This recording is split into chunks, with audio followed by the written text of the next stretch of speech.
Hello friends, Prabhakar Singh knowledge अड्डा में एक बार फिर से आपका स्वागत है। फ्रेंड्स, हम लोग विज्ञान कक्षा 10 पढ़ रहे थे।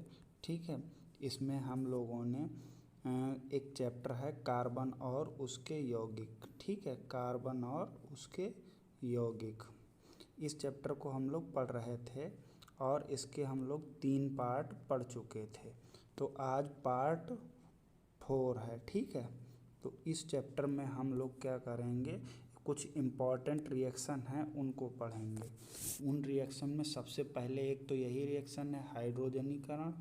दूसरी रिएक्शन जो है वो है एस्टरीकरण। वेरी इम्पॉर्टेंट रिएक्शन है, ये पेपर में पूछी जा चुकी है, एस्टरीकरण। उसके बाद एक रिएक्शन है साबुनीकरण। ठीक है, साबुनीकरण। और एक तो ये है हाइड्रोजनीकरण। तो दूसरी और तीसरी, इन 3 रिएक्शन को आज हम लोग पढ़ेंगे। आइए वीडियो को शुरू। प्रश्न है, हाइड्रोजनीकरण किसे कहते हैं? तो आइए देखते हैं इस रिएक्शन को सबसे आसान तरीके से। देखिए, ये है इसकी परिभाषा, इसमें पढ़ते हैं। असंतृप्त हाइड्रोकार्बन, ये ध्यान रखिएगा, असंतृप्त हाइड्रोकार्बन, इसका मतलब क्या हुआ? असंतृप्त किसको कहते हैं? एल्कीन या फिर एल्काइन, इनको कहते हैं असंतृप्त हाइड्रोकार्बन। तो ध्यान रखिएगा, असंतृप्त हाइड्रोकार्बन का निकेल या पैलेडियम उत्प्रेरक हैं। ये 2 चीज़ें ध्यान रखिएगा। जब असंतृप्त हाइड्रोकार्बन की निकेल या पैलेडियम उत्प्रेरक की उपस्थिति में, ये निकेल और पैलेडियम क्या हैं? ये उत्प्रेरक हैं।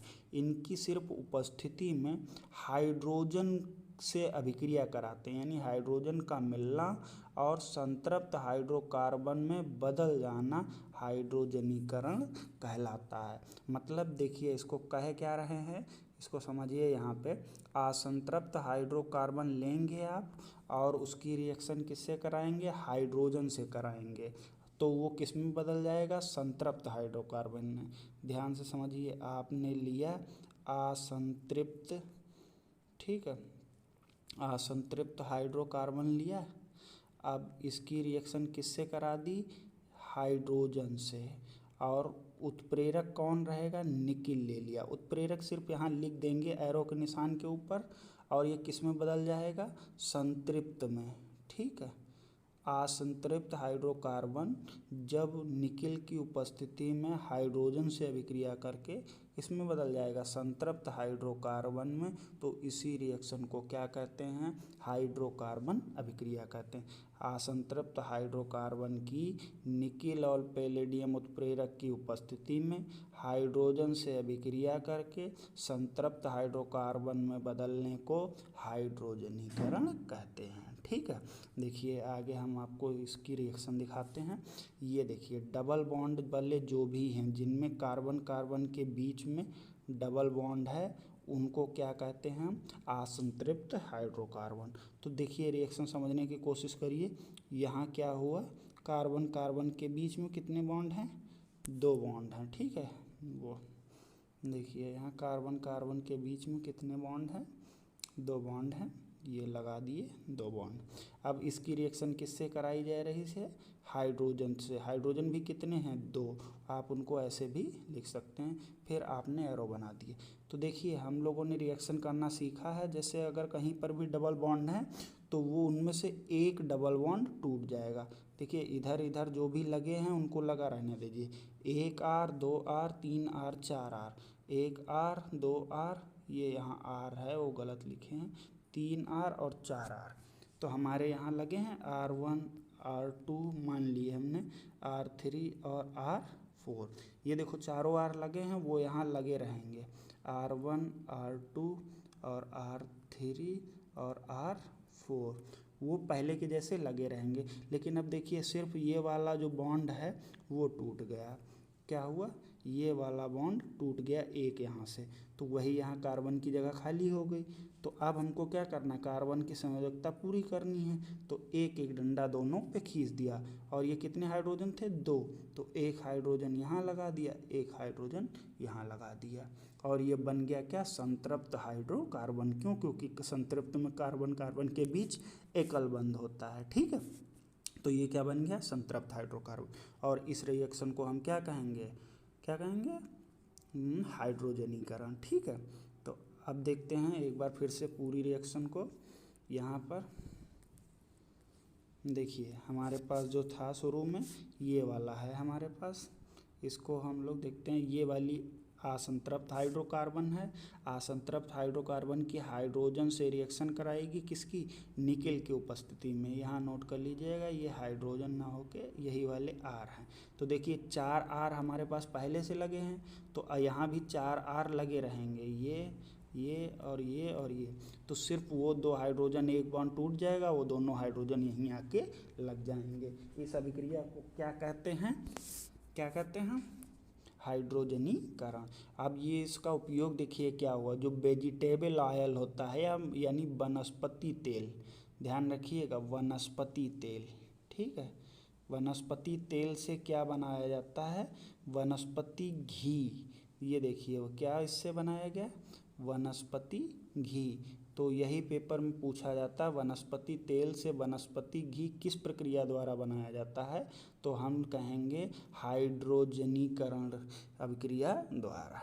ठीक है, देखिए आगे ये रिएक्शन होती कैसे, जैसे यहाँ देखिए अभी हमारे पास क्या हुआ, सब जगह डबल बॉन्ड है। ठीक है, उसके बाद सेकेंड स्टेप में क्या हुआ, देखिए ये डबल बॉन्ड टूट गया। ये इस स्टेप में देखिए यहाँ डबल बॉन्ड है, इस स्टेप में देखिए क्या हुआ, डबल बॉन्ड टूट गया है।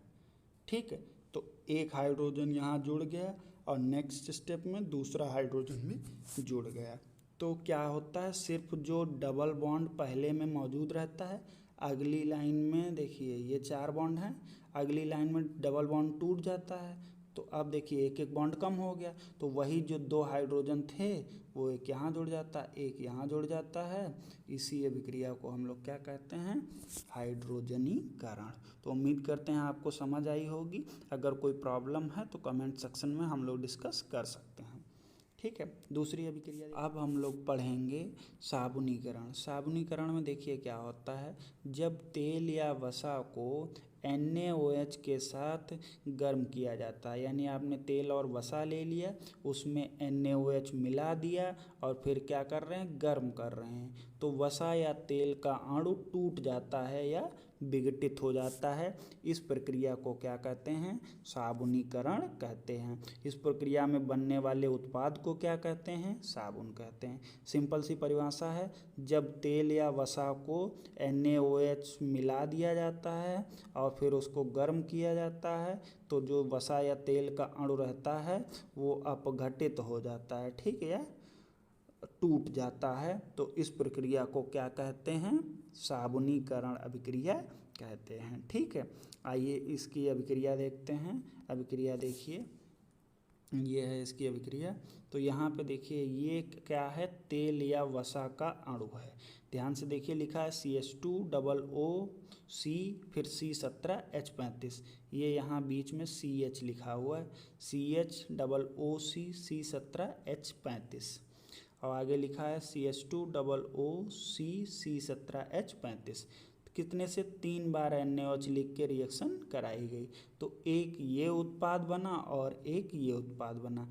इस उत्पाद को क्या कहते हैं, साबुन। ठीक है, और इस वाले का नाम है ग्लिसरॉल। क्या नाम है, ग्लिसरॉल। तो यानी इस अभिक्रिया में क्या बनता है, ग्लिसरॉल और साबुन। साबुन बनने के कारण ही इस अभिक्रिया को क्या कहा जाता है, साबुनीकरण। ठीक है, तो ये रिएक्शन थी साबुनीकरण की। अगर आपको नहीं समझ में आई तो एक बार हम लोग ट्राई करते हैं, देखिए आपको यहाँ समझाने की कोशिश करते हैं। देखिए कितनी आसान सी रिएक्शन है।